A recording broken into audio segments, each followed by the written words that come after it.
On va dire que c'est bon. Bonjour à toutes et à tous. Merci d'avoir rejoint cette session qui s'intitule La Covid, facteur d'évolution positive pour les associations.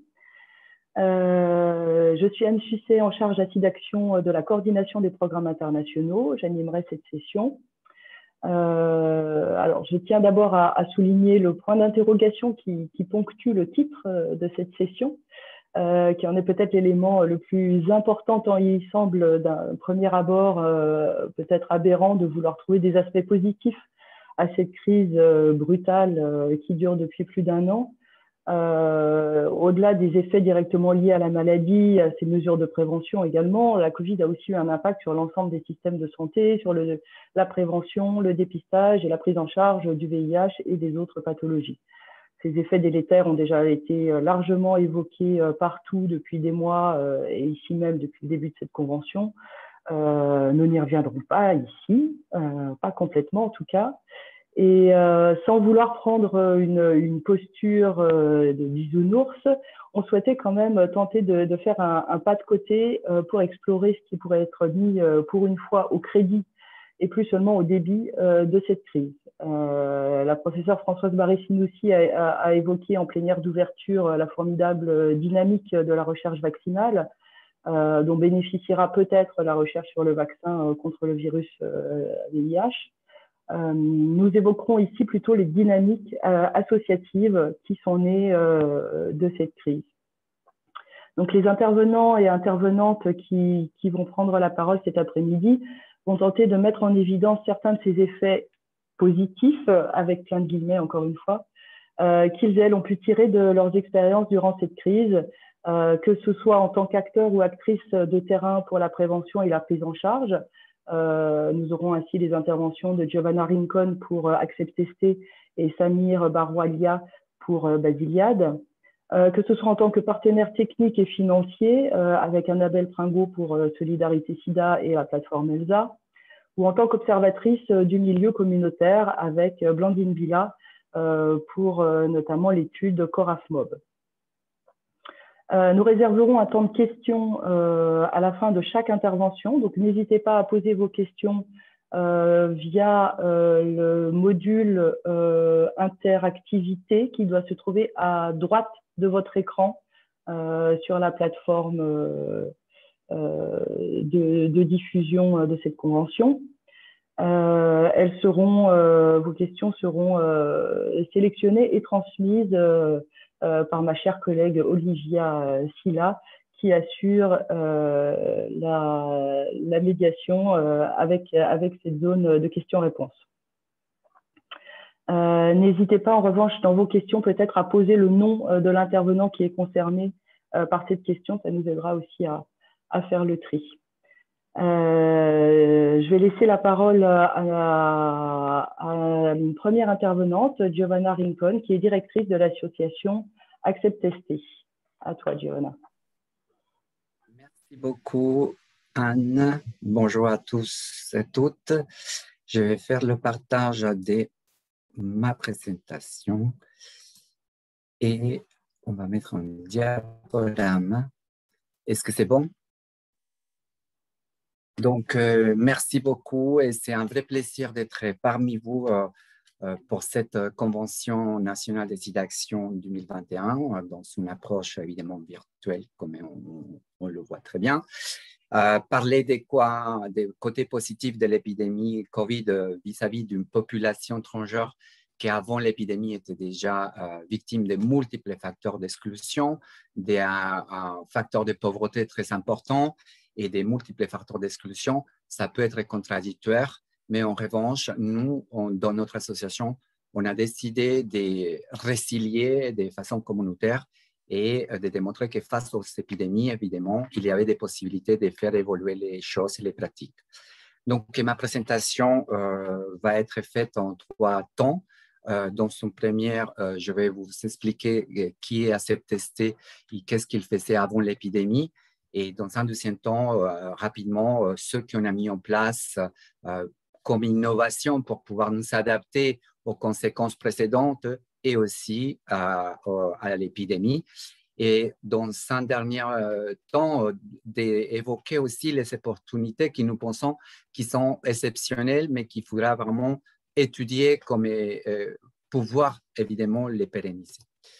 Pour vous expliquer, Accept ST, c'est une association qui a été créée en 2010 par des femmes trans séropositives, travailleuses du sexe, immigrantes.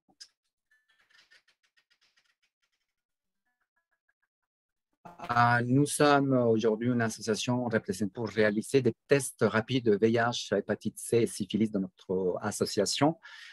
Nous collaborons étroitement avec plusieurs hôpitaux de Paris, dont l'Obisha, avec qui on gère des permanences de médiatrices directement dans l'hôpital, mais aussi la présence des médecins dans notre local associatif, notamment pour faciliter l'accès aux soins des personnes séropositives ou qui pourraient rentrer dans le parcours PrEP. Nous avons évidemment 4 pôles d'activité, un pôle social, santé, prévention, et nous avons un pôle juridique qui est très important aujourd'hui pour nous, un pôle mobilisation et plaidoyer. Et je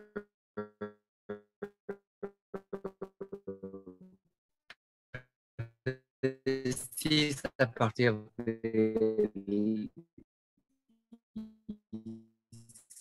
ici jusqu'au-là, nous, on n'avait jamais fait en ligne dans nos activités. Nous sommes toutes des personnes transgenres. Évidemment, avant l'épidémie, les publics immigrés qui ne maîtrisaient pas la langue, qui étaient très éloignés du système de santé et qui n'ont pas des liens familiaux en France, qui se sont retrouvés dans une situation de perte de l'autonomie économique de l'argent provenant du travail du sexe. Et vous allez voir après que dans certaines actions, nous avons rencontré d'autres publics qui sont transgenres, qui sont dans des situations de précarité différentes. Alors, ce que nous avons mis en place à partir de mars 2020, ça a été en première innover une forme de médiation pour faire de l'action numérique, mais aussi par téléphone, une forme de médiation la plus répondant à la crise d'épidémie. Une partie de la médiation a été mise en place par 4 médiatrices qui ont fonctionné 18 heures sur 24 en plein moment du confinement pour répondre aux urgences, aux questions et aussi pour aider les personnes trans qui étaient totalement isolées et qui présentaient des symptômes de la COVID. Donc, ça a été une forme de monitorer la santé communautaire des personnes trans face à la COVID, mais aussi de les aider à faciliter l'hospitalisation, notamment dans les cas où on s'est retrouvé face à des personnes gravement malades. De l'autre côté, une autre forme de médiation qui a permis de mettre à disposition d'une médiatrice au service des médecins qui prenaient en charge les femmes trans séropositives et qui se sont retrouvées avec une perte de communication puisque la plupart de ces personnes changent régulièrement de numéro. Et donc, c'est important pour ce type de médiation de faciliter la rencontre, la reprise de contact avec les patientes trans VIH. Nous avons mis aussi une forme d'action de prévention en ligne qui consistait à repérer avec d'autres médiatrices et des bénévoles toutes les personnes qui, évidemment, ont continué à exercer le travail du sexe dans une période où, effectivement, il fallait arrêter de travailler. Mais nous, à la place d'être dans une stratégie de contrôle et de morale sur la sexualité, nous avons préféré de mettre en place cette action pour continuer à garder le lien. Nous, stratégie de prévention en ligne, on a fait 4000 contacts, 350 personnes ont répondu pour nous donner un avis favorable et recevoir un colis contenant de l'autotest, du VIH, des masques, des préservatifs, du gel hydroalcoolique et aussi des thermomètres et des notes d'information sur la prévention de la COVID, mais aussi la santé sexuelle.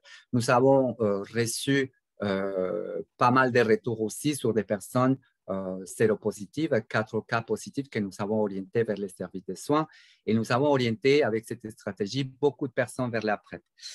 Nous avons créé aussi, nous avons adapté ces stratégies des outils de prévention. Nous avons créé ce qu'aujourd'hui on appelle Medikit et nous avons distribué aussi plus de 10 000 Medikits contenant plusieurs outils de prévention.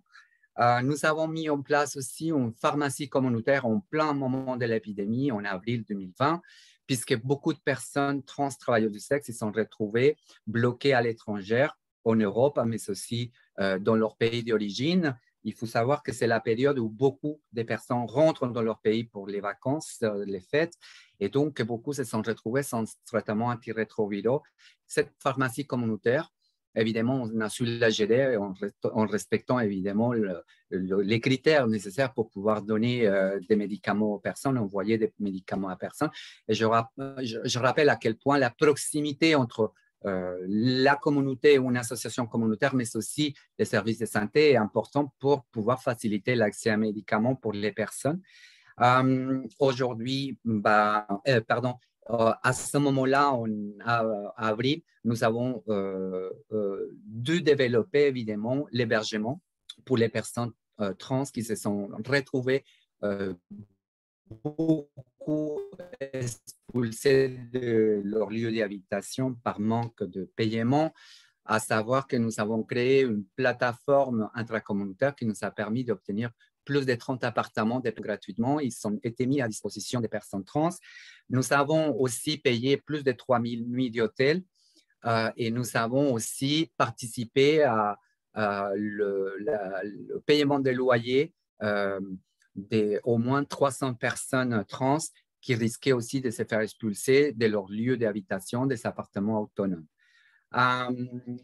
Nous avons évidemment aussi distribué plus de 3 000 colis alimentaires, puisque jusqu'à-là, la distribution alimentaire, ce n'était pas notre chose qu'on faisait dans l'association. En revanche, ça nous a obligé vraiment à réinventer la distribution alimentaire. Cette distribution alimentaire, en plein moment de l'épidémie, on a décidé de livrer au domicile des personnes, notamment celles qui étaient malades, celles qui sont âgées et celles qui étaient sans papier pour éviter qu'elles soient repérées dans la rue au moment des déplacements. Alors, pour gérer tout ça, nous avons réussi à créer déjà un fonds d'urgence COVID aux alentours de 300 000 euros. Je profite ici pour saluer les réponses immédiates qui nous ont été données, notamment par la ville de Paris et notamment l'ADACES qui effectivement nous a soutenus pendant les 2 premiers moments de confinement les plus importants. Nous avons reçu aussi un soutien évidemment très important de la Fondation de France. Nous avons à ce moment-là aussi créé le Fonds d'action sociale trans qui a participé aussi beaucoup. C'est un fonds autonome qui nous permet aujourd'hui de répondre aux besoins des personnes trans qui ne sont pas forcément concernées par les conséquences de la COVID, mais plutôt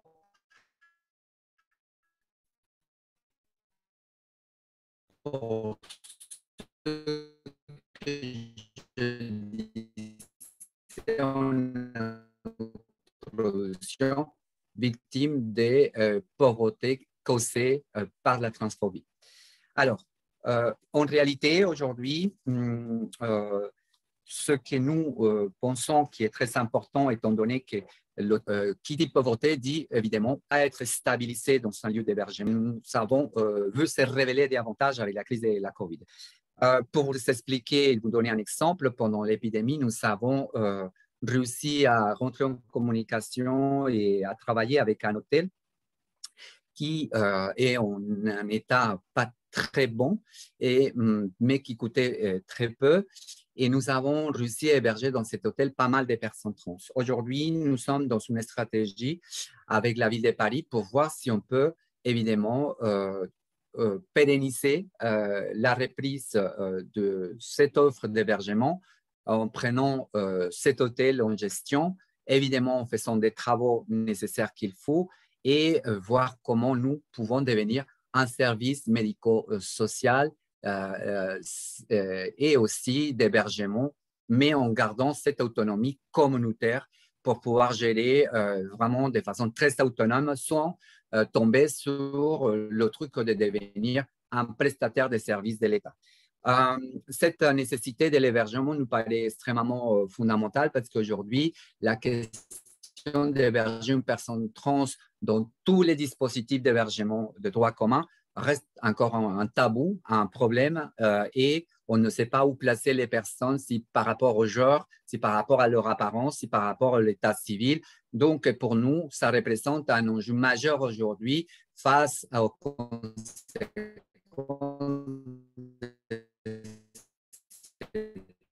épidémie pour pouvoir vraiment pérenniser cette opposition de la COVID.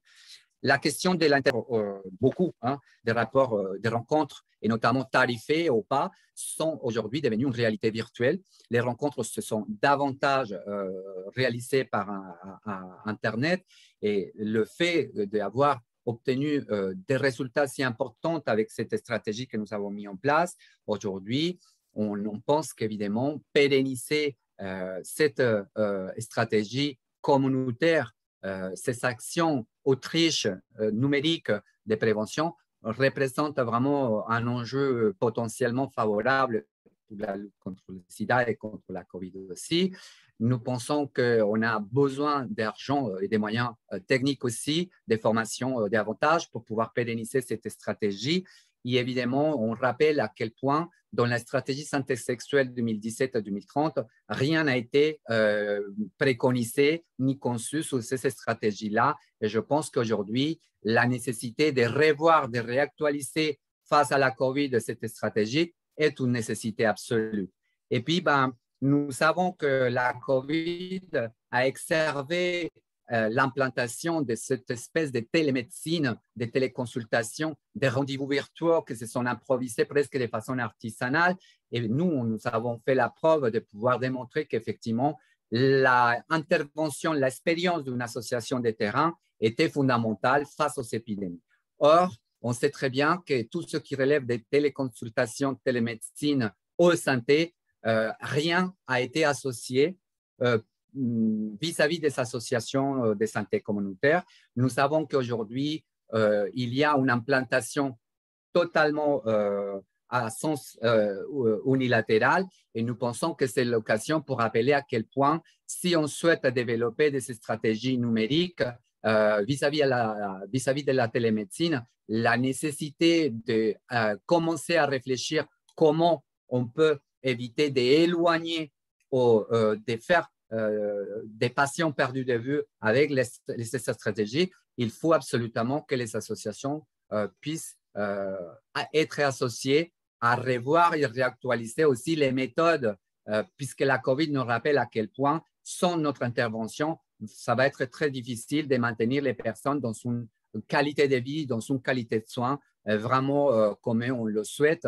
Et donc, pour nous, globalement, cette stratégie mise en place en toute résilience, en toute autonomisation, avec une capacité d'action résiliente, démontre à quel point, évidemment, face aux épidémies, les moyens institutionnels impérativement doivent être associés, doivent être distribués, doivent être rapidement mis à disposition pour éviter effectivement que l'épidémie ait des impacts beaucoup plus néfastes.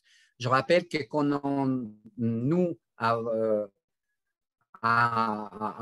répondu à héberger les personnes trans, travailleuses du sexe, ce n'était pas dans le but de garantir leur lieu et notre action participer à une asie au sida. Donc, merci beaucoup pour votre attention. Merci beaucoup, Giovanna, pour la présentation et le plaidoyer. Merci beaucoup. Une question sur la plateforme, simplement pour connaître la file active, en tout cas peut-être le nombre de bénéficiaires de AcceptST. Est-ce que tu peux nous donner un ordre d'idée? En fait, jusqu'à 2019, AcceptST suivait 2050 personnes, le nombre de personnes trans suivies. Et nous avons eu une augmentation d'à peu près 700 personnes en plein crise Covid. Donc, ça veut dire qu'aujourd'hui, on peut penser qu'on est face à 3000 personnes suivies tout à l'heure dans la présentation, ce qui a permis de toucher, parmi les 350 personnes vraiment touchées, 95% c'était des personnes trans françaises Oui. et qui maîtrisent totalement bien la langue et qui ne sont pas forcément ni déscolarisés, qui n'ont pas les mêmes problèmes de précarité de papier, mais qui sont malgré tout éloignés du système de santé pour d'autres raisons. Et que donc, effectivement, là, il faut des stratégies pour deux formes des communautés étrangères qui ont des réalités peut-être transversales entre elles, mais qu'il faut les approcher avec une adaptabilité bien particulière. Oui, donc tu remarques aussi une précarisation de ces publics qui n'allaient pas forcément avant la crise chercher le soutien d'une association, mais probablement dont la situation s'est aggravée durant la crise et qui va dorénavant chercher des soutiens. Et parmi ces personnes, seulement un 10% étaient travailleuses du sexe. D'accord. Donc, voilà, une précarité qui est due à la transphobie et pas forcément à des problématiques d'immigration ou autres. Effectivement, oui, ça devient plus clair. D'accord, merci beaucoup Giovanna. On va passer rapidement à la présentation de Samir Baroualia, directeur de Basiliade, qui va nous parler également de cette situation exceptionnelle et des opportunités exceptionnelles qu'elle a pu ouvrir pour Basiliade. Vas-y Samir. Et pareil, je partage mon écran. Tic, tic, tic.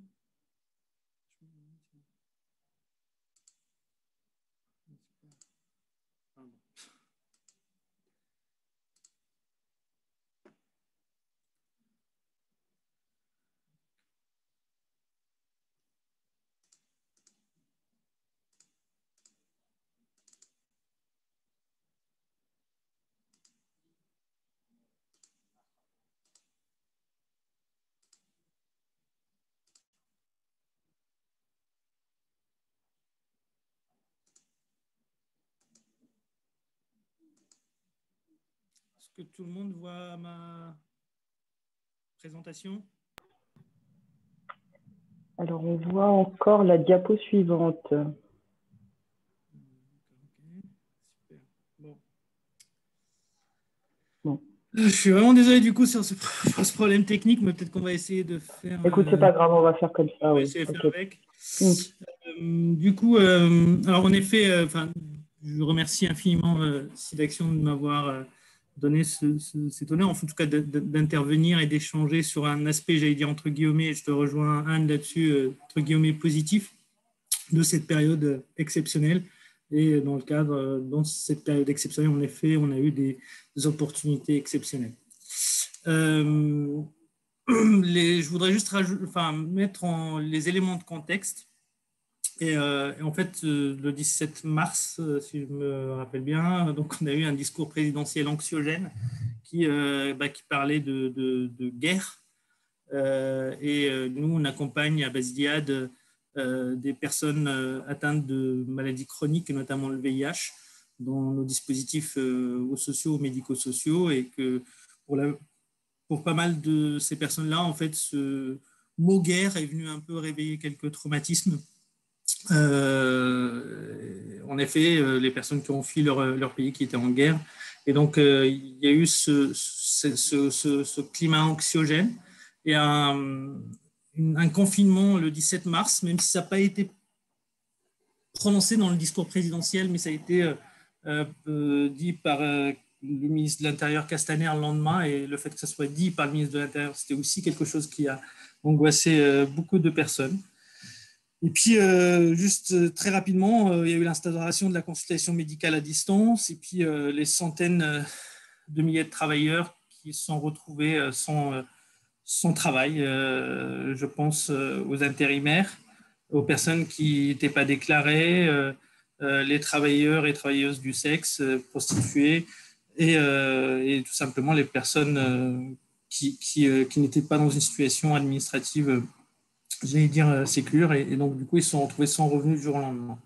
Et puis après, il y a eu toute la partie fermeture administrative, enfin, tout ce qui est administration, et notamment les préfectures. Il y avait des gens qui, ça faisait des années qu'ils attendaient, ils avaient un rendez-vous pour récupérer leur titre de séjour. Et en fait, tout ça s'est évaporé parce que la préfecture était fermée.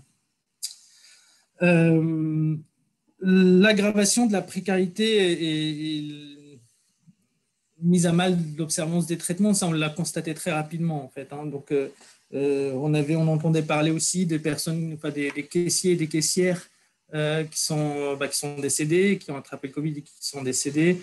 Et donc du coup, beaucoup de personnes ne pouvaient pas se rendre à la pharmacie, aller à la pharmacie, mais par peur. Vraiment, elles avaient peur d'attraper la Covid, et sans parler aussi de, j'allais dire, le jeu médiatique quand même, qui a quand même où les médecins et la communauté scientifique avaient quand même monopolisé le temps médiatique, ce qui a angoissé les personnes qu'on accompagne. Donc, et puis,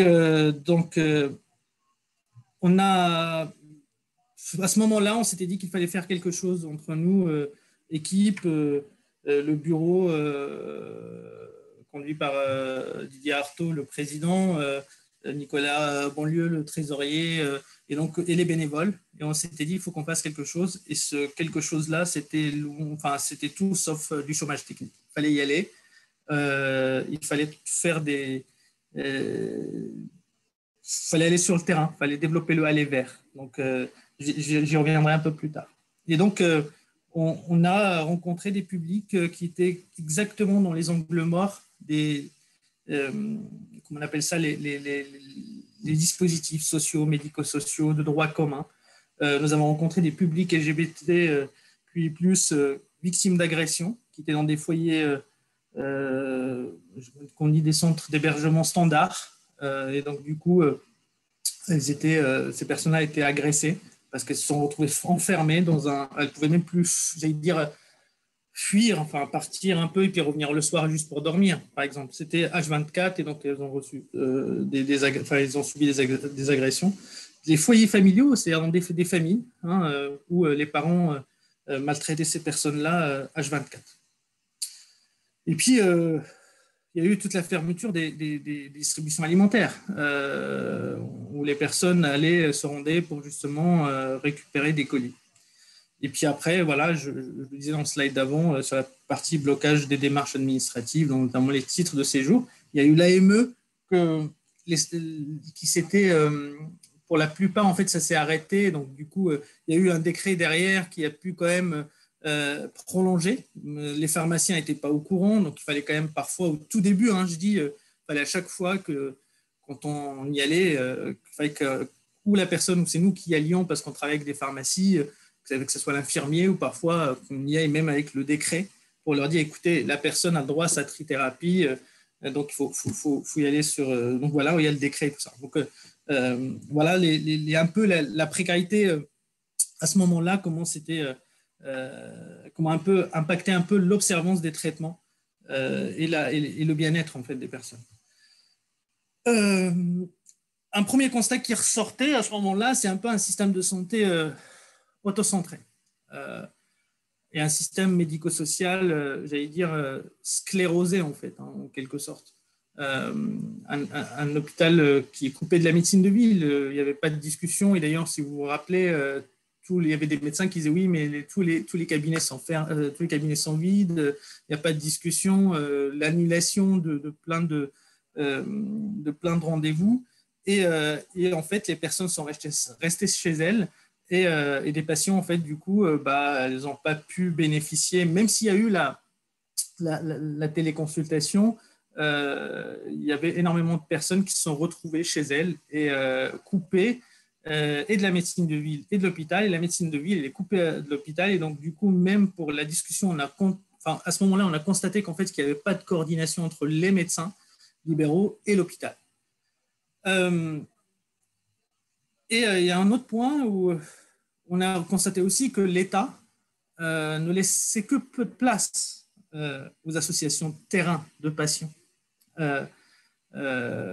Parce qu'il y a des sujets, j'en parlais avec mon président, et il me disait, ça rappelle un peu la période des années 90 avec le VIH, où voilà, on n'entend pas ce que disent vraiment les personnes les premières concernées, les patients, les personnes concernées, les personnes, j'allais dire, si on veut parler de VIH ou autre, les personnes séropositives, des personnes, des médecins qui les suivent au quotidien, les travailleurs sociaux.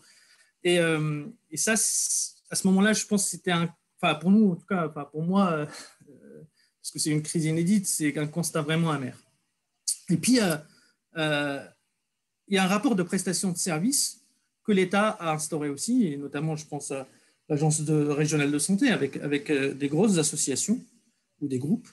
D'ailleurs, il y a eu tellement, on voit même sur les récompenses de cette année, où il y a eu quand même des médailles de chevalier, de légion d'honneur, voilà, et c'était plutôt les gros groupes et les salariés des gros groupes qui ont bénéficié de cela, alors que les petites assos qui étaient là sur le terrain tous les jours, Giovanna qui était avant moi je l'ai vu, on se croisait sur le terrain, mes équipes croisaient, il n'y a pas que Accept-ST, il n'y a pas que Basiliade, évidemment, il y a tellement d'associations, toutes petites associations de patients qui ont mis en place un certain nombre de sujets. Il n'y a pas que Basiliade qui a mis un certain nombre de sujets, et c'est tellement, j'allais dire, ça manque. Et là, pour le coup, l'État devrait tellement faire confiance à ces associations, à ces petites associations qui ne comptent pas leur temps.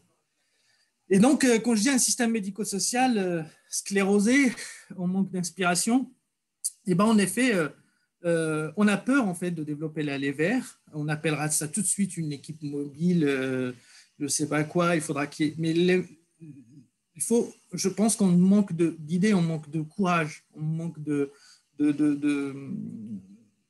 d'audace. Voilà le terme. Et le système. Il faut que le système médico-social puisse prendre un peu plus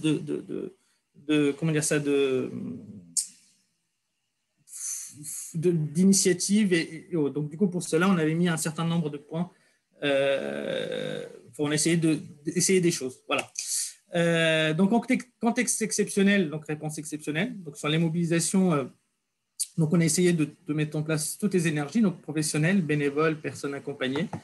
Et on a essayé aussi, à un autre niveau, de changer de paradigme médico-social en développement, le aller vers, et de créer aussi des synergies nouvelles avec des médecins de ville, avec des infirmiers, avec des équipes sociales et avec l'hôpital. Et puis, créer des dispositifs nouveaux et innovateurs et qui tiennent compte du pouvoir agir des personnes.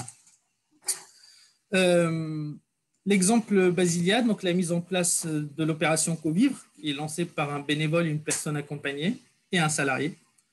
Et donc, une création de 4 maisons d'effet, mais j'y reviendrai un peu plus tard. Et puis, la création de l'Escale, donc 60 personnes LGBTQI qui seront et qui sont hébergées, et qui sont en situation de vulnérabilité, qui sont dans des appartements. Et puis, la création des cuisines de Basile dans le cadre de la réponse à l'appel à projet La France relance. Donc, la maison des faits, vous voyez, un peu avec le système démocratique de Basiliade, avec un certain nombre d'instances démocratiques, notamment là, l'Assemblée des femmes, des maisons des faits, et puis après, les personnes élues, donc la présidente, la secrétaire et la trésorière. Arte nous avait fait un peu je ne sais pas si vous allez entendre la vidéo du coup, un petit reportage, donc voilà, je vous le mets. Bonjour. Bonjour amis. Regarde. Allez, on va s'asseoir. C'est un lieu d'accueil enfants-parents où les mamans, elles viennent par 4 avec leur bébé.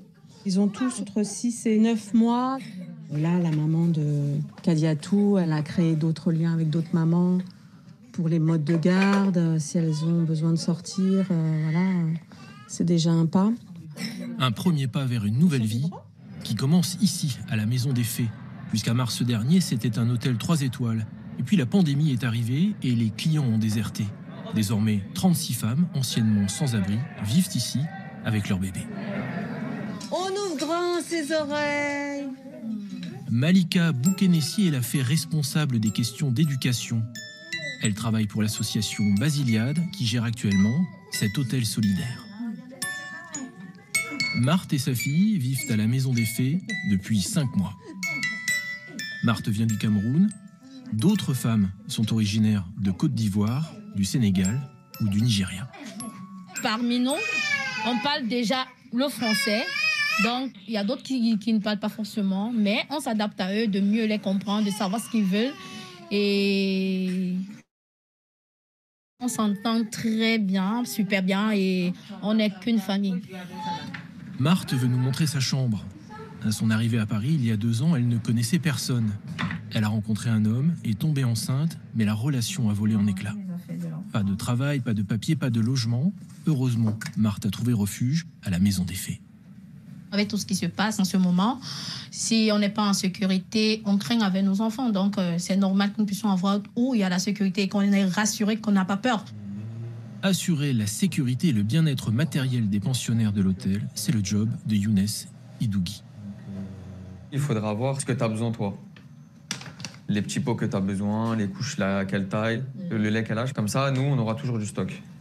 Le réceptionniste de l'hôtel et 5 de ses collègues ont été engagés par l'association. Sans ce programme d'aide, ils seraient au chômage en raison de la pandémie. L'État finance une grande partie des frais, 660 000 € rien que pour le loyer annuel. L'hôtel est loin de réaliser son ancien chiffre d'affaires, mais sans cela, il serait en faillite. Avant, il y avait peut-être de la proximité avec certains clients à l'époque de l'hôtellerie, mais on restait tout dans le cadre professionnel. Actuellement, le contact humain, il doit vraiment être plus poussé, plus développé, puisqu'il y a des femmes qui, des fois, viennent nous parler de leurs problèmes, de leurs envies, de leurs projets, et elles nous demandent de l'aide, donc de participer un peu à la construction de leur vie. Et une nouvelle vie en France, cela veut dire aussi remplir des papiers. Vous avez été hébergé dans d'autres structures d'hébergement auparavant, indiquez leur nom. Donc vous pouvez mettre centre maternel. Ça vaudra le coup qu'on fasse un atelier tri-papier, hein, franchement, avec vous. Originaire de Côte d'Ivoire, Michel cherche un appartement pour elle et son fils de 3 ans. Lucie Garinet est assistante sociale. Son poste et 3 autres ont été créés tout spécialement pour la Maison des Fées. Donc c'était une attestation. Et aussi... Est-ce qu'il y a d'autres régions de France qui pourraient vous intéresser? Soit pas grande ville. Mais je ne veux pas rester à Paris. Prendre sa vie en main n'est pas chose facile pour ces femmes qui, jusqu'alors, n'ont souvent pas eu leur mot à dire sur leur propre destin. On a une grande partie quand même de femmes qui fuient des violences et notamment des mariages forcés. Et avant même un parcours migratoire qui peut s'avérer assez lourd et traumatique, quoi. Alors c'est pas le cas de toutes, hein, mais il y a certaines situations comme ça où l'enfant a pu être conçu durant un viol et parfois ça va en plus de pair avec une transmission du VIH. Christelle a déjà franchi un grand pas vers sa nouvelle vie. Les autres femmes l'ont choisie pour être leur porte-parole et présidente. Depuis 2 mois, elle vit avec ses jumeaux et son mari dans un appartement loué par l'association Basiliade. Voilà. Ben, c'est la chambre, voilà, c'est le placard, le lit, voilà, et le lit des enfants. Apparemment, il y a un qui vient de se réveiller. En Côte d'Ivoire, Christelle travaillait comme aide-soignante. Un métier qu'elle aimerait bien exercer aussi en France. Ça va, toi? Avec les lois qui sont ici, il faut avoir d'abord les papiers et puis voilà, pouvoir s'intégrer dans la société. Mais avec le Covid, c'est devenu encore plus difficile puisqu'on n'arrive pas à s'intégrer normalement dans la vie française. On ne peut pas sortir, on ne peut pas visiter. Moi, je ne suis même pas allée à la Tour Eiffel, je ne connais même pas là où se situer. C'est très difficile, franchement. L'hôtel doit rester la Maison des Fées pendant 2 ans. C'est ce qui est prévu. Mais Malika et ses collègues ne peuvent pas non plus faire des miracles. Tôt ou tard, les femmes devront trouver leur voie et poursuivre leur route seules. Quand vous prenez votre douche, elle pleure? Ouais. Voilà. Là. Pour l'escale, donc pour les jeunes LGBTQI en situation d'errance, je ne sais pas si vous arrivez à le voir, mais on a 4 appartements donc on a pu ouvrir. Donc rue Lambert dans le 18e et rue des Poissonniers dans le 18e. Puis après, on a des appartements pour lesbiennes, pour jeunes gays, et on a une transgenre. Et là, rue de la Fédération, qu'on est en train de regarder, on est en train d'étudier les dossiers. Donc là, pour le coup, c'est des jeunes LGBTQI en situation d'errance. Enfin, une vidéo qu'on a faite, en fait, qui résume un peu tout ce qui a été fait. Et donc, je vous laisse la regarder. Et donc, du coup, c'est plutôt une vidéo de remerciement qui décrit un peu l'opération Covid.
Voilà, merci à toutes et à tous.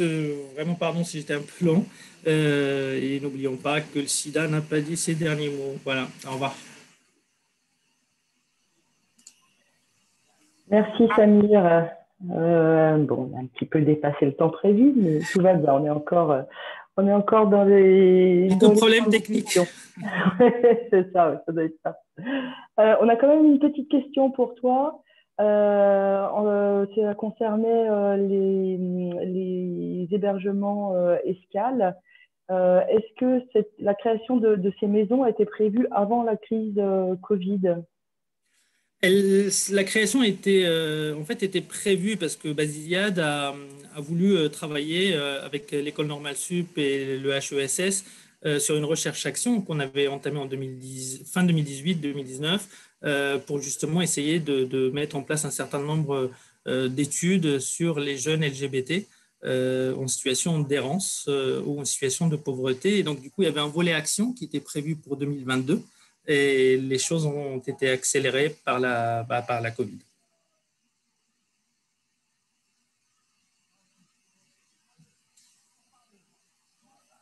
Donc oui, par la Covid, donc, du coup, on a accéléré le planning en fait. On devait ouvrir en janvier des appartements janvier 2022, et du coup ça a été en mars 2021.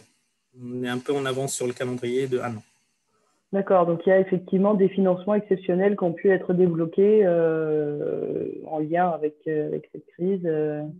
On a forcé les choses parce que comme Giovanna, on a dû héberger des gens dans des hôtels. Et à la fin, en fait, par A plus B, on a démontré aux financeurs que ça coûte cher en fait l'hôtel et que c'est pas une réponse adaptée en fait. Et l'hôtel il n'est pas fait pour qu'on vive dedans. L'hôtel c'est de passage, donc du coup l'idée c'est vraiment d'adapter. Et donc du coup on a eu en lien avec un bailleur social très engagé qui s'appelle Élogition, puis avec la mairie de Paris, et notamment le cabinet Diane Brossa et Solidarité Sida, SIDAction. Voilà, enfin, on a eu des gens qui ont cru en nous, qui ont toujours cru en nous d'ailleurs. Et donc, ce qui a fait qu'on a pu louer des appartements et qu'on continue à louer des appartements. Juste après, donc, du coup, la DRIL, donc l'État, la préfecture de région, ils nous ont alloué, ils nous ont pérennisé ce dispositif-là pour une 50aine de places. D'accord, oui, c'était ma prochaine question sur la pérennité des financements qui permettent de garder ces hébergements. Donc là, pour l'instant, c'est effectivement pérennisé. Tout à fait. La bonne nouvelle, c'est que par exemple, pour la maison d'effet que vous voyez dans le reportage, et donc du coup, c'est plus pour 2 ans, mais ça a été pérennisé parce que du coup, les indicateurs, et notamment en termes de santé et de sortie, ont été très très bons et donc du coup l'État nous a pérennisé cette structure, la première maison d'effet, et donc du coup le projet en soi a beaucoup plu, beaucoup convaincu aussi, et donc on a pu, donc là on est à la 5e maison d'effet qui a ouvert à Ménilmontant, donc justement ce projet-là était, oui, c'est un fruit, j'allais dire, du Covid, parce qu'à l'époque, juste je rappelle, qu'il y a eu même dans les maternités des maisons, des lits clandestins pour des femmes sortant de maternité. Bien, merci beaucoup Samir pour ce témoignage. On va passer à la prochaine présentation. Annabelle Pringot, directrice adjointe des programmes à Solidarité SIDA. Solidarité SIDA également est membre comme SIDAction de la plateforme ELSA. Et donc, on va voir avec elle un petit peu les opportunités en termes de dynamique interassociative au crédit aussi de cette crise. À toi, Annabelle. Merci Anne. Bonjour à toutes et tous. Donc, je vais partager, si ça veut bien. Ah, alors attendez, hop. Juste un, voilà. Voilà. Donc, je partage ma présentation. Hop. OK. Donc, effectivement, comme le disait Anne, l'idée, c'est de… Donc là, on va partir un peu plus sur les questions liées à la coordination pour notamment l'appui à l'international. On va s'éloigner un petit peu de la France, puisque Solidarité SIDA avec SIDAction et d'autres structures, je vais vous les présenter juste après, sont membres de la plateforme ELSA. Et je vais essayer de vous montrer en quoi finalement cette crise sanitaire a fait que une coordination interasso s'est mise en place et qu'on a réussi à être finalement plus efficace et efficient parce qu'il fallait réagir face à cette urgence et que ça nécessitait qu'on s'organise et qu'il y a eu quand même quelques évolutions positives qui sont ressorties finalement de cette crise sanitaire. Alors, pour vous présenter rapidement la plateforme ELSA, donc la plateforme ELSA, elle a été créée en 2002. Aujourd'hui, c'est une structure qui n'a pas le statut d'association, qui est hébergée par SIDAction. Elle est hébergée à tour de rôle par les associations membres. Et donc, depuis maintenant le programme en cours, donc, qui a démarré en 2019, sont membres de la plateforme SIDAction, le planning familial, Soltis et Solidarité SIDA. Le principe de la plateforme ELSA, c'est que donc ELSA, ça veut dire Ensemble luttons contre le sida en Afrique. Et cette plateforme, en fait, elle regroupe à la fois ses membres et l'ensemble des partenaires d'Afrique francophone qui sont eux-mêmes partenaires des associations membres. Donc aujourd'hui, c'est 90 partenaires dans 23 pays d'Afrique francophone qui sont partenaires de la plateforme ELSA. La plateforme, elle est coordonnée par une équipe de 3 personnes. Et donc, depuis 2019, on travaille sur un projet commun qui s'appelle Concertation, qui a pour objectif d'abord de se concerter entre associations membres, donc de mieux travailler ensemble. Ensuite, de renforcer la structuration de ces associations membres, mais surtout des partenaires de la plateforme, et puis de valoriser l'approche communautaire et de faire en sorte qu'il y ait une meilleure visibilité sur le travail des associations communautaires en Afrique francophone. Donc ça, c'était juste pour vous donner quelques éléments de contexte sur qu'est-ce que ELSA.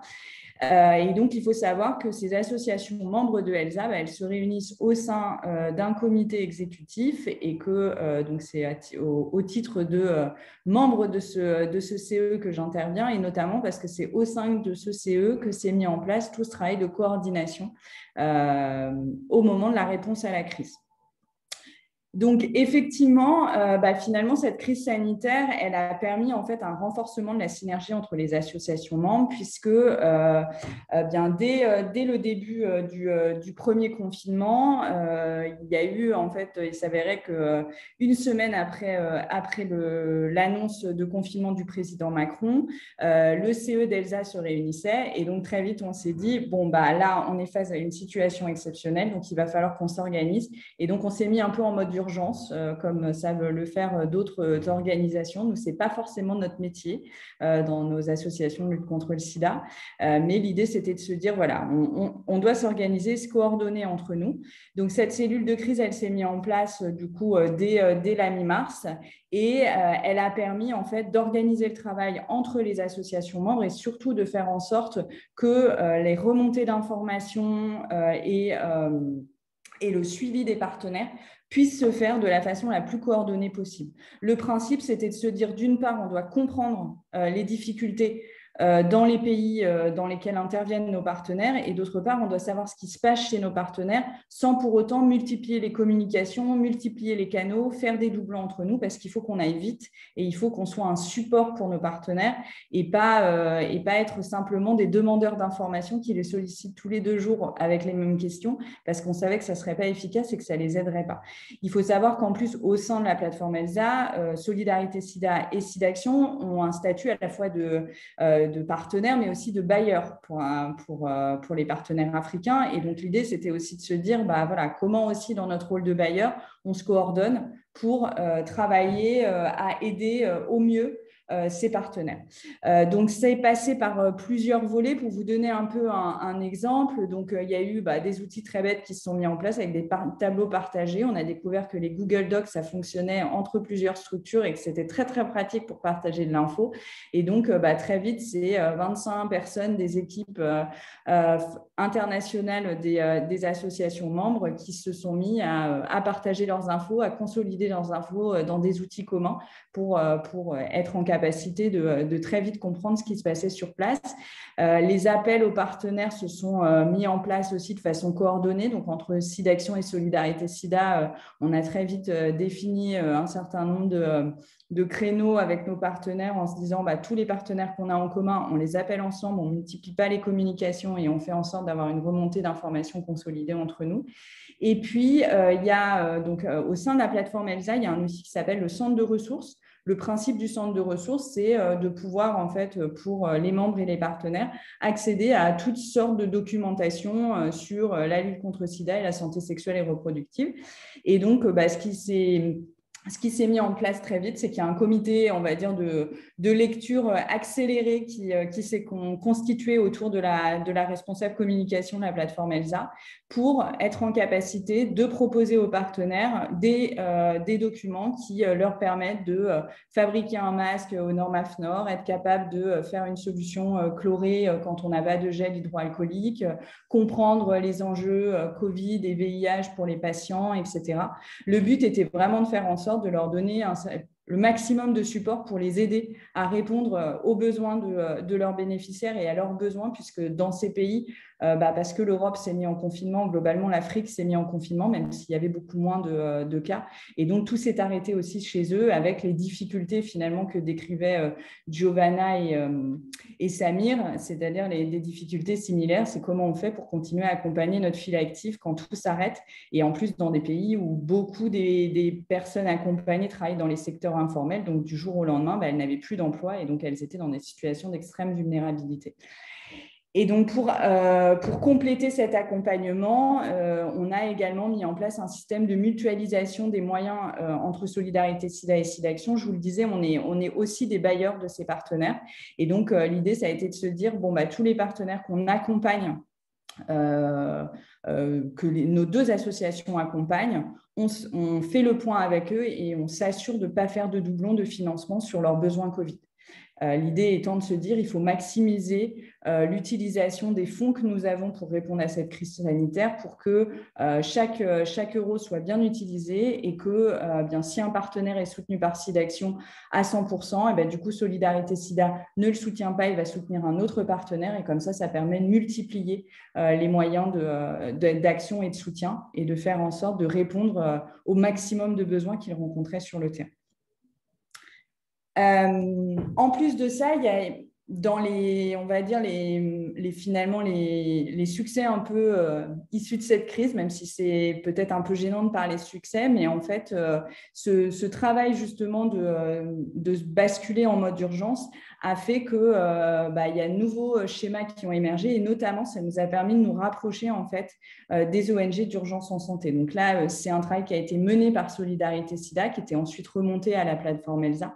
Mais le fait est que on s'est dit à un moment, il y a des acteurs de l'urgence en France, ils interviennent dans les pays où sont nos partenaires, donc on va aller les voir et on va voir comment ils peuvent nous aider. Donc, ça a été principalement du partage d'informations et des relais terrain. Pour vous donner un exemple, c'était pouvoir être en contact avec un responsable de mission d'une ONG française au Niger qui était en capacité de nous donner des éléments épidémiologiques qu'on pouvait partager avec nos partenaires nigériens ou éventuellement nous dire, voilà, on sait qu'à tel endroit, on peut acheter des masques qui sont à tel prix et qu'ils sont, il y a du stock, donc éventuellement, on peut faire en sorte que vos partenaires puissent avoir accès à ces réseaux. Ensuite, un autre élément qui a été un élément assez inédit, c'est que en fait, Solidarité SIDA s'est retrouvée via on va dire une recherche d'informations à intégrer le réseau logistique humanitaire. Il faut savoir que le réseau logistique humanitaire, c'était 40 ONG françaises et internationales à la fin de la crise qui étaient regroupées dans un système qui permettait en fait d'organiser l'envoi de matériel auprès des pays d'Afrique subsaharienne. Et donc, se retrouver au niveau de ce dispositif, c'était déjà quelque chose d'assez assez surprenant pour nous. Le fait est que nous, on n'était pas en mesure à Solidarité SIDA d'avoir la mécanique logistique pour envoyer des tonnes de matériel en Afrique. Néanmoins, on a été associés à ce système et ça nous a ouvert des portes. Pour vous donner un peu une idée, le réseau logistique humanitaire a lancé son premier cargo vers Bangui au début du mois de mai et c'était 13 tonnes de matériel qui sont parties en Centrafrique. Ça a été fait en grande pompe avec les représentants de l'Union européenne puisque c'était un pont aérien humanitaire qui avait été financé par l'Union européenne et donc aux côtés de Médecins sans frontières, Médecins du monde et autres ONG, il y avait le logo de Solidarité SIDA et donc c'était ça permettait de montrer que finalement des liens entre les associations de lutte contre le sida françaises et les grosses ONG, des fois c'est possible, c'était surprenant mais ça s'est fait donc et surtout, en fait, le vrai intérêt de cette situation, c'est que grâce à ce réseau logistique, en fait, ça nous a ouvert des portes. C'est-à-dire que nous, on a fait à Solidarité SIDA ce qu'on sait assez bien faire, c'est-à-dire aller dire bonjour, on n'a pas d'argent, par contre, on a des besoins et est-ce que vous pouvez nous aider ? Et le fait est, c'est qu'on a eu la chance d'avoir des ONG qui étaient prêtes à nous trouver des solutions, qui disposaient de stocks. Et il y avait une vraie logique de solidarité entre les structures. Et donc, pendant cette crise sanitaire, au final, on a réussi à envoyer des masques, notamment à certains de nos partenaires africains, en particulier au Burkina, au Mali, au Congo. Et pour vous donner une idée, c'est environ 25 000 masques qui ont été envoyés dans ces pays. Donc, ça a permis de pouvoir approvisionner nos partenaires africains, parce que le fait est que pour la France, on arrivait à le faire avec nos partenaires français grâce aux dons qu'on pouvait récupérer en France, mais on n'était pas en mesure d'envoyer en Afrique. Et donc, on a trouvé des associations très sympathiques, comme notamment la chaîne de l'Espoir, qui nous a dit « on a les masques, on a la chaîne logistique, en gros, c'est bon, ça part et ça arrivera directement aux partenaires. » Et donc, c'est un chouette succès et c'était surtout indispensable pour nos partenaires pour continuer à travailler. Alors, maintenant que j'ai abordé un peu ces questions de coordination, je voulais aussi vous présenter l'aspect plus lié à notre manière de travailler, à la fois au sein d'ELSA et au sein des associations membres. Qu'est-ce que la Covid, finalement, a fait évoluer dans nos façons de travailler et qu'est-ce qu'il en ressortira comme nouvelle pratique. Donc, évidemment, pour nous, le nouveau défi, ça a été le passage au numérique. On ne va pas se mentir, on était tous assez novices. Aujourd'hui, je sais partager un document sur Zoom, mais au début du mois de mars, je ne savais pas le faire. Donc, le principe au sein d'ELSA, ça a été très vite de se dire, en fait, on va tous devoir utiliser le numérique. On était tous en télétravail chez nous et on avait besoin de continuer à travailler avec nos partenaires à l'international. Et les déplacements étaient évidemment arrêtés. Toutes nos missions ont été stoppées. Donc, il fallait changer de mode d'action. Donc, la plateforme ELSA, parce que c'est justement un lieu où on peut se concerter entre nous et essayer de s'entraider, de chercher des solutions, a permis en fait très vite de pouvoir partager les outils qu'on avait chacun identifiés de notre côté et qu'on avait commencé à appréhender, et surtout a permis en fait de financer une formation pour les équipes des associations membres. Et donc aujourd'hui, à SIDAction, à Solidarité SIDA, comme chez les autres associations membres, on a une grande partie de nos équipes qui ont été formées à l'usage du numérique et notamment à l'animation d'ateliers et d'autres réunions à distance qui permet de nous donner de nouvelles compétences pour l'avenir, puisqu'on va en reparler rapidement, mais ça fait partie des perspectives aussi à l'issue de cette crise. Ensuite, finalement, la crise, elle a montré aussi que l'usage du numérique, ça permettait de donner une nouvelle ampleur aux activités de la plateforme ELSA. La plateforme ELSA avait l'habitude d'organiser des réunions thématiques qui se faisaient entre associations membres. On était en général 15 personnes autour de la table pour échanger sur un sujet. Et puis, au moment de la crise sanitaire, on s'est dit, mais en fait, il faut parler des sujets liés au VIH et au Covid. Nos partenaires ont besoin d'échanger sur ces sujets, ont besoin d'être enrichis, de pouvoir partager leurs expériences et se renforcer les uns les autres. Et donc, la plateforme ELSA a ouvert les réunions thématiques à l'ensemble des partenaires. Et donc, pendant la crise, il y a eu 2 réunions dédiées au Covid qui ont été mises en place. Et finalement, de réunions qui étaient très confidentielles, on est passé à des réunions qui réunissent plus de 70 personnes. Et sur les dernières qu'on a organisées depuis, on a à la fois des associations partenaires qui sont présentes, mais on a aussi d'autres ONG françaises, on a des bailleurs, on a un certain nombre. Et donc, ça ouvre le réseau d'ELSA. Donc, finalement, on se rend compte que le numérique a quand même ouvert de nouvelles perspectives pour la plateforme aussi, en termes de visibilité et de résonance. Et puis, évidemment, ces nouvelles perspectives pour nos projets à nous. À Solidarité SIDA, on a 3 programmes multi-pays dans lesquels on accompagne une trentaine de partenaires internationaux, au-delà des autres partenaires qui sont accompagnés via nos appels à projets. Finalement, il a fallu continuer à accompagner ces partenaires à distance. Et donc, pour vous donner une idée, aujourd'hui, on se rend compte que finalement, c'est d'une part, effectivement, de nouvelles opportunités pour nos projets, parce que faire un atelier où on réunit 15 personnes dans un pays, où on fait venir des gens d'un petit peu partout en Afrique, c'est compliqué, c'est cher et c'est parfois assez éreintant à organiser. Et alors que finalement, grâce à la visio, il y a des choses qui peuvent se faire à distance. Pour donner un exemple, notre équipe qui travaille sur les programmes d'appui technique pendant la crise sanitaire a été en capacité d'organiser jusqu'à 35 ateliers avec ses partenaires, alors qu'en général, on en fait 2 par an quand on y arrive. Donc, finalement, on a pu élargir notre manière de travailler. Et puis, on se rend compte que du coup, ça veut dire que nos modes d'action dans le futur vont un petit peu évoluer et que l'appui à distance pourra être pensé différemment, renforcé. Évidemment qu'on continuera à aller rencontrer nos partenaires parce qu'il y a un certain nombre de sujets sur lesquels c'est difficile de travailler à distance, et puis parce qu'on a besoin de se voir, parce qu'on est habitué à se voir et qu'on s'apprécie et que c'est important de continuer à garder ce lien. Néanmoins, on se rend compte que dans nos projets aujourd'hui, on peut faire des économies grâce à la distance, créer du lien plus régulier aussi avec les personnes. Et puis, on sait que il y a un vrai sujet aujourd'hui sur les questions environnementales, et donc réduire le volume de déplacements et de billets d'avion qui sont faits dans nos projets, c'est peut-être aussi finalement quelque chose qui ressortira de cette crise sanitaire comme quelque chose de positif, et peut-être qu'on aura des projets qui seront un petit peu moins lourds en taxe carbone. Donc, c'est à suivre, mais en tout cas, ça montre qu'il y a quand même des opportunités, même si cette crise elle a été extrêmement dure et que les besoins des partenaires ont été extrêmement nombreux et qu'on a essayé au maximum de les accompagner, on a aussi de nouvelles perspectives pour l'avenir, de nouvelles manières de travailler. Et donc, il y a un petit peu de positif dans tout ça et bon, c'est plutôt une bonne nouvelle en soi. Merci beaucoup.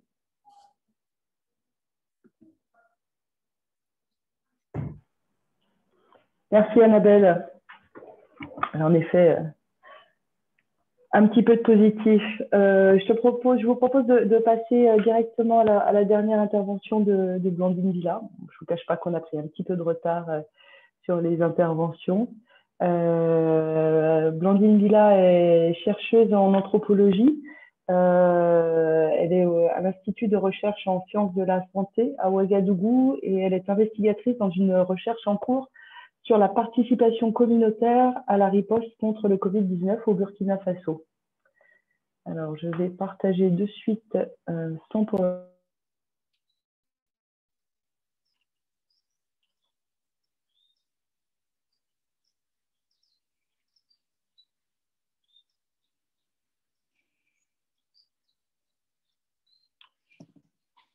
Voilà. Merci Anne de me donner la parole.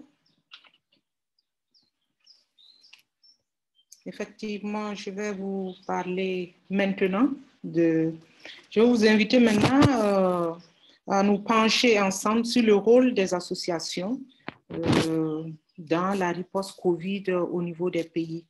Mon exposé est donc intitulé « La reconnaissance du rôle des acteurs, actrices communautaires dans la riposte Covid, une occasion saisie ou manquée ». Diapositive. L'annonce en introduction, disons que l'annonce du premier cas Covid positif est comparable à un coup de massue par les populations au Burkina Faso. Parce que Wuhan, qui est l'épicentre de l'épidémie en Chine, apparaissait tellement loin pour les populations du Burkina Faso et que la forte médiatisation des dispositifs de sécurisation à l'entrée aux frontières, notamment au niveau de l'aéroport, a quand même convaincu plus d'une personne. Néanmoins, même si c'est vrai que les premiers malades, le profil des premiers malades donnait des personnalités publiques et populaires avec peut-être une propension supposée ou réelle de forte transmission. Les recherches en cours montrent que cette peur du Covid était encore plus forte au sein des associations de personnes vivant avec le VIH, du fait de la crainte de renforcement de leur vulnérabilité immunitaire, supposée déjà entamée par le VIH.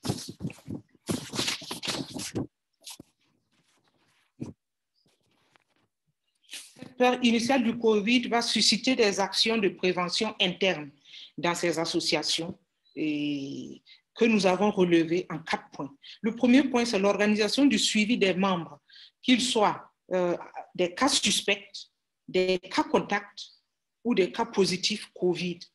Disons qu'il n'y a pas eu beaucoup de cas, mais quand même, il y a eu quelques cas dans ces structures-là et on a vu comment ils ont été accompagnés par les leaders communautaires pour accéder aux soins ou pour se faire tester et vérifier leur séronégativité au Covid.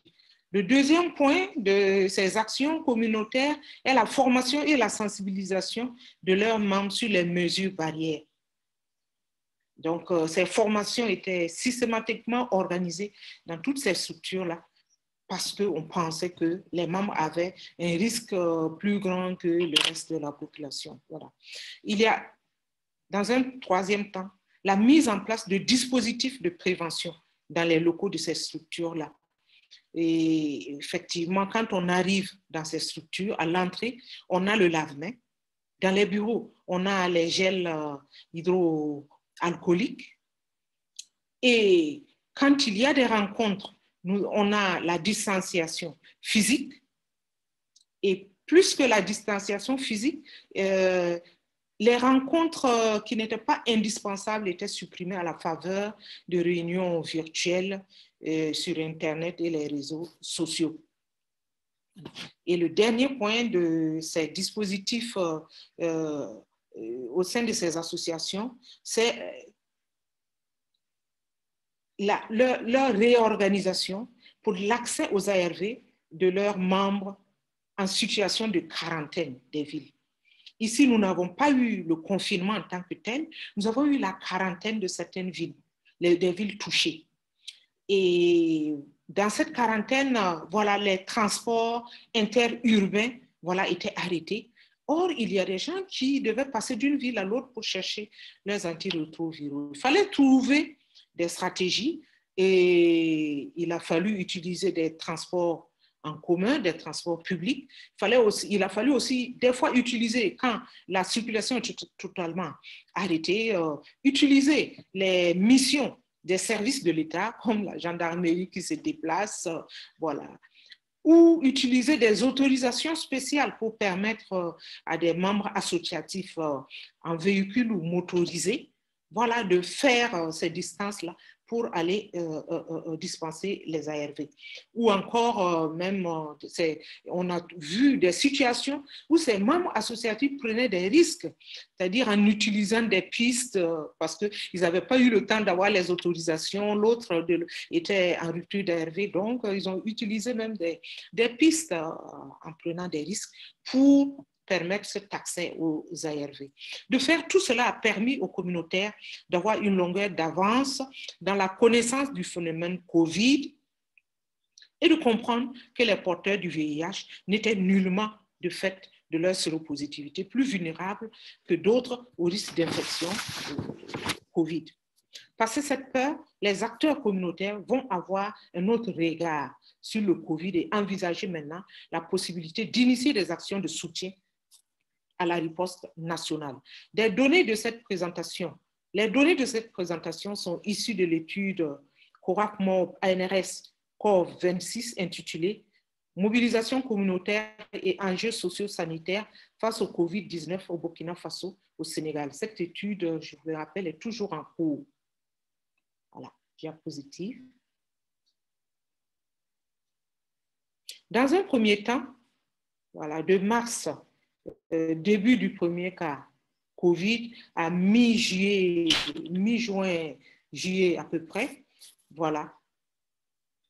Les communautaires réalisent que, bien que l'épidémie de COVID soit différente de celle de l'infection à VIH, il y a quand même des points communs, notamment la peur suscitée, la stigmatisation, voilà, des personnes, et aussi le fait que cette épidémie tient en échec le système, le traitement médical.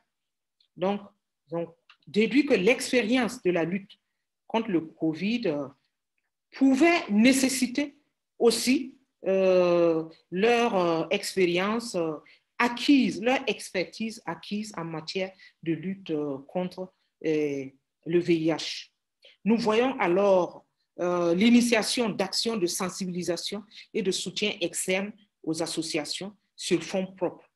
Par ailleurs, nous voyons que les reliquats des activités du secrétariat permanent du Conseil national de lutte contre le sida, voilà, qui sont bloqués par le contexte COVID, vont pouvoir être utilisés, voilà, qui sont bloqués par le contexte COVID, vont pouvoir être utilisés dans cette lutte, dans cette participation à la riposte nationale contre le COVID. Ce sont des moyens bien dérisoires, hein, pas grand-chose. On parle de 30 millions, par exemple, pour plus de 300 associations, mais c'est quand même quelque chose, voilà. Et n'empêche que ces moyens dérisoires vont permettre un élan de participation des communautés à cette riposte-là. Et cet élan-là, nous le voyons à travers plusieurs activités que j'ai citées tantôt, au sein des associations, en dehors aussi des associations, et dont la plus visible est certainement la constitution de cellules citoyennes de veille sanitaire, CCVS, créées dans le cadre de l'initiative Démocratie sanitaire, implication citoyenne, pilotée par le réseau d'accès aux médicaments essentiels, RAME, dans le cadre de l'initiative comme COVID. Pour exemple, pour la seule ville de Ouagadougou, nous avons ainsi 55 CCVS qui ont été créés, des CCVS d'environ 10 membres chacune, constitués de membres des communautés, mais aussi de conseillers communaux et de leaders communautaires tels que les religieux, etc. Et ces CCVS vont faire quotidiennement et bénévolement de la sensibilisation sur le Covid et sur le respect des mesures barrières dans les quartiers et les marchés. Nous voyons aussi des équipes légères de ces CCVS-là, que nous appelons, qui sont appelés les brigadiers, et qui vont être au point d'entrée dans les frontières, au niveau des frontières notamment, et qui vont permettre la prise de température des passagers qui arrivent et la surveillance de l'effectivité, du respect des mesures barrières, notamment le port du masque, et le lavage des mains, etc. Voilà des activités que les communautés ont pu mener à cette première phase-là. Voilà. Cette première période diapositive, voilà. Cette première période du Covid est marquée à la fin par le tarissement de ces financements qui étaient vraiment légers, voilà, et qui vont mettre ces communautaires-là vraiment en difficulté. Voilà, ils sont essoufflés, ils n'arrivent plus à continuer. Ces CCVS vont s'arrêter autour de juin, juillet, août. Voilà, ils vont s'arrêter, faute vraiment du minimum pour fonctionner. Même si ce sont des bénévoles, il faut quand même des kits, il faut des masques, etc. pour fonctionner. Et finalement, ces CCVS ont eu quelques difficultés. Et nous pouvons énumérer les contraintes. À ce moment, certaines contraintes sont apparues et que nous avons pu noter. La première de ces contraintes-là est l'approche médico-technique des équipes de prise en charge, préférant utiliser des psychologues, des psychiatres, plutôt que d'impliquer les communautaires du fait de la forte transmissibilité du Covid. Nous voyons également, comme seconde contrainte, des difficultés de prise en compte des communautaires au niveau des instances décisionnelles sur la riposte. Enfin, troisième point des contraintes, c'est la difficulté d'accès des communautaires au financement de la riposte. Disons que ce troisième point va découler des autres. Si on n'a pas des activités qui sont, si leur utilité n'est pas reconnue, s'ils n'ont pas des activités, voilà, c'est difficile maintenant de revendiquer des financements pour poursuivre. Voilà. Il découle de ces contraintes une gestion controversée du premier financement du Fonds mondial pour le Covid en 2020. Voilà, entre priorités institutionnelles et attentes de communautaires qui ne sont pas vraiment reconnues. Voilà, nous voyons une phase un peu difficile avec des rivalités exacerbées dans la compétition de ces structures-là, dans la recherche effrénée de financement pour la survie de leur structure. Voilà. Voici pour ce qui est des contraintes qui sont apparues aux communautaires.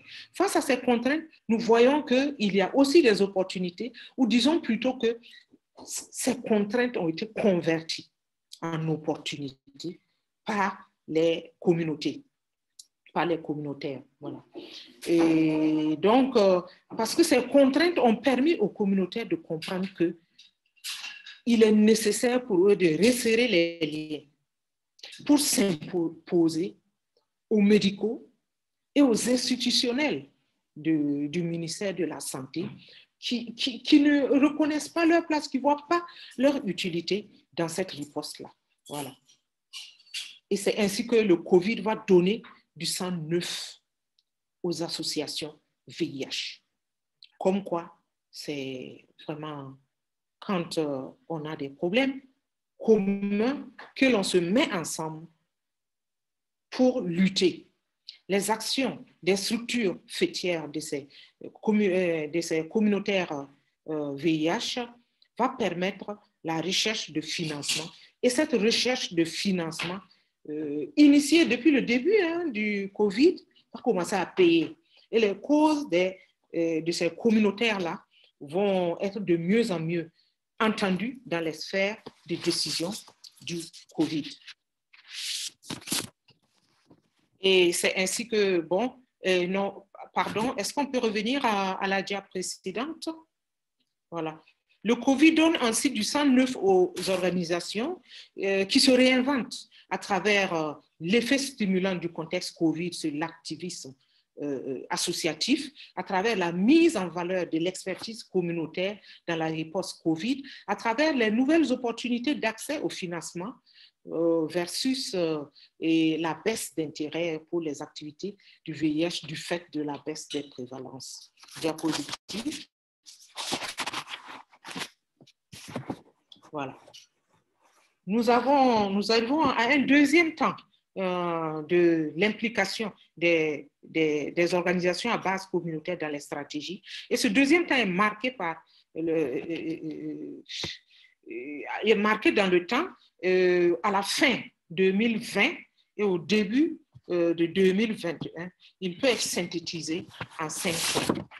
Le premier point, c'est l'intégration des communautaires dans les instances décisionnelles sur le Covid et la santé en général. Le deuxième point, c'est l'approche communautaire de l'OMS qui permet aux communautaires d'accéder à la formation sur le Covid. Le troisième point, c'est la participation des organisations fêtières aux instances décisionnelles sur l'orientation de la riposte Covid, notamment le CCM, au niveau du CCM. Et cette participation est induite par les processus même de requête de financement Fonds mondial. Le quatrième point, c'est le financement effectif des activités des communautaires au niveau du Fonds mondial en 2020, même s'il faut reconnaître une mise en œuvre tardive qui a justifié des arrangements. Voilà. Et enfin, le cinquième point, c'est que la préparation de la nouvelle requête du Fonds mondial 2021 sur le Covid en cours, mais côte à côte, pour une première fois, les communautaires et les institutionnels. Voilà. Cette démarche inclusive des acteurs communautaires et institutionnels est, à notre avis, emblématique du parcours de ces organisations communautaires-là depuis le début du Covid. Voilà. Diapositive. En conclusion, disons que, hormis les souffrances qu'elle engendre, l'épidémie de Covid est aussi apparue comme une opportunité de prise de conscience des communautaires professionnalisés par 40 ans de lutte contre le VIH et épuisés par le tarissement des financements. Le Covid a été donc une occasion de renouer avec leur passé activiste pour revendiquer une participation plus significative à la riposte nationale. Participation à la décision, participation à l'action, accès au financement. Et en perspective, apparaît l'utilité évidente de pérennisation de cette approche inclusive dans des processus de préparedness des pays et des acteurs aux menaces à potentiel épidémique. Merci pour votre aimable attention. Je remercie également nos partenaires. Diapositive, s'il vous plaît. Voilà. Je remercie également nos partenaires ainsi que tous les participants à cette étude dont les noms, les sigles sont listés sur cette diapositive. Merci.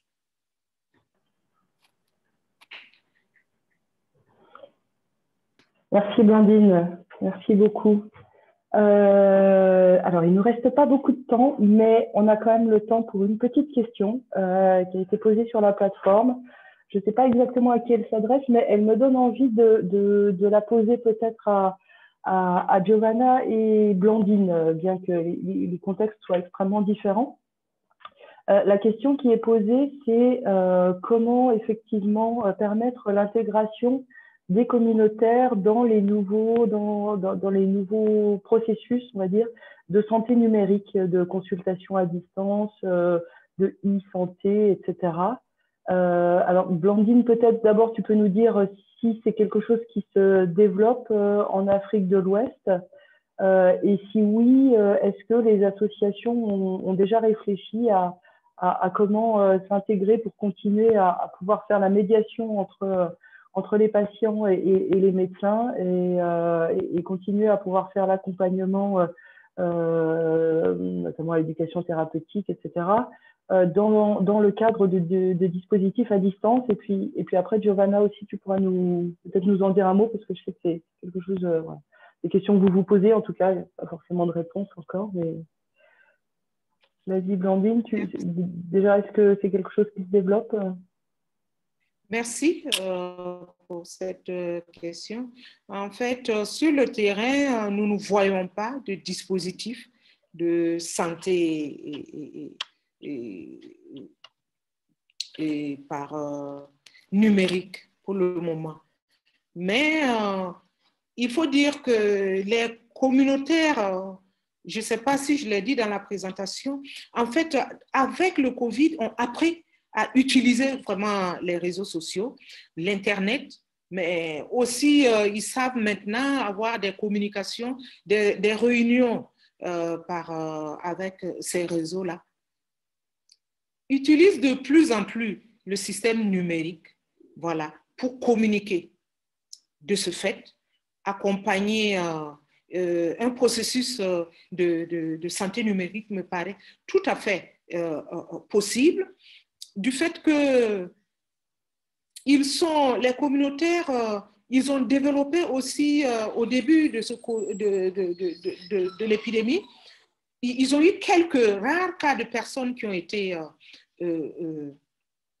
concernées par le Covid, soit comme des cas contacts ou effectivement des cas positifs. Et ces personnes, ils les ont accompagnées en présentiel. Et donc, s'il y avait ce dispositif numérique, ce serait plus facile pour eux. Voilà, ça limiterait les risques de transmission et ça faciliterait aussi le suivi de plusieurs communautaires par un seul agent, par exemple. Je pense que c'est quelque chose qui est tout à fait faisable. Même s'il y a beaucoup de coupures dans nos pays, coupures d'électricité, problème de connexion, quand même, ce dispositif reste utilisable. La preuve, c'est que moi, j'arrive à participer à ce webinaire avec vous. Donc, voilà, ça marche. On trouve des alternatives pour un peu réduire les limites techniques et les limites de moyens. Voilà, donc, exactement. Je pense que ce dispositif c'est effectivement une leçon positive qu'on peut tirer de cette crise. Je pense qu'on n'aurait jamais imaginé, osé organiser une convention ou même des formations à distance avec nos partenaires d'Afrique de l'Ouest en se disant non mais la connexion ne tiendra pas, c'est impossible. Et puis bon, quand on est forcé, on voit bien que ça peut fonctionner. D'accord. Bon, en tout cas, on n'en est pas encore au dispositif de e-santé, consultation à distance, voire même, comme je sais que je crois que ça peut se faire sur le diabète pour la glycémie, qui peut être envoyée directement par iPhone. Bon, en tout cas pour le VIH en Afrique de l'Ouest, je note qu'on n'en est pas encore là. Giovanna, tu veux dire un mot sur cette question? Très rapidement, je pense qu'il y a une injonction qui a apporté la COVID vis-à-vis à la dématérialisation, à la partie numérique, qui s'est imposée sans se poser de questions sur les conditions de vie, sur les ressources, les capacités, les connaissances, sur la proximité, sur aussi est-ce que les gens vont vouloir aussi s'approprier de ces outils-là, puisqu'il ne faut pas oublier que qui dit utilisation numérique veut dire aussi émotionnellement être dans un truc qui, si elle n'est pas suffisamment maîtrisable, si la personne ne sait pas le faire, peut très rapidement la mettre en situation. Ce qu'il faut revoir, c'est tout le contexte, ces injonctions qui sont arrivées avec la COVID. Et très vite, nous, en tant qu'association, nous avons l'obligation même aujourd'hui de rappeler à quel point ces outils-là sont devenus, pour certains dispositifs tels que la préfecture, sont devenus des outils de contrôle aux frontières, des dissuasions, vraiment des répressions, des contrôles même de certaines méthodes administratives. Donc, pour nous, aujourd'hui, il y a des enjeux majeurs qui vont au-delà vraiment de juste analyser le côté positif de cette stratégie numérique, puisque oui, comme